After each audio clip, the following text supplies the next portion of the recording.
The fire incident at the Hillside Endarasha Academy has shone some light on a dark corner where policies on the safety of learners in schools lie. Now, stakeholders say despite several other similar incidents, little is being done to ensure safety of learners in schools as laid out in official documents. Ibrahim Karanja casts a spotlight on the safety of learners in our schools.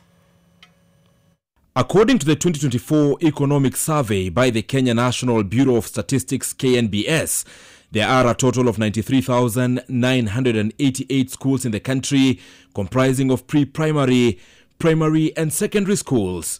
Of this, 28,211 are private schools, divided into 15,205 pre-primary schools, 11,739 primary schools and 1,267 secondary schools.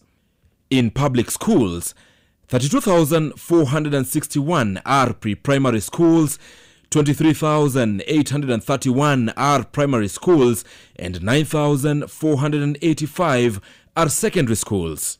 What is shocking is that an approximate 75% of these schools are unsafe for learners, especially on fire outbreaks.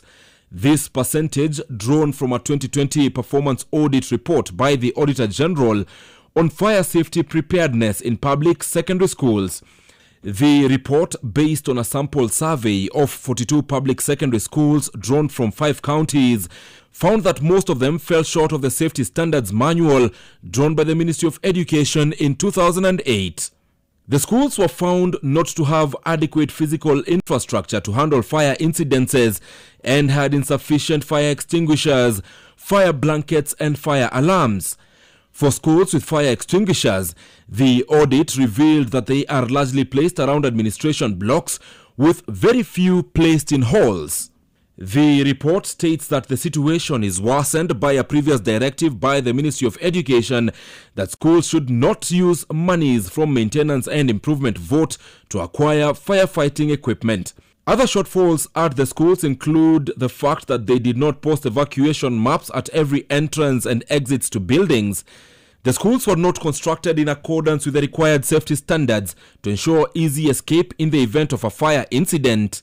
The windows had been reinforced with metal grills contrary to regulations. There were no doors at each end of the dormitories or clearly labeled emergency exits at the middle, and no doorways of the recommended 5 feet width, thus hindering evacuation. There was congestion in schools, thus hindering easy exit in the event of fire incidents, and lack of a functional school safety subcommittee. The schools also did not coordinate with county fire officers to acquire comprehensive training on fire safety preparedness at least twice per term.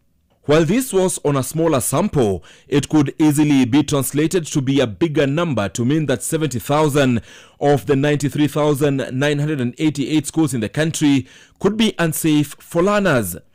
This grim reality amidst numerous fire incidents that occurred in the country, from which the country should have learned and upped its game. And since the first documented case of school fires in Kenya in 1991, 131 learners have died. The worst tragedy was in 2001, when 67 boys from Changuli Secondary School died in a dormitory fire. The school fire tragedy in Endarasha on Thursday is the second to the area.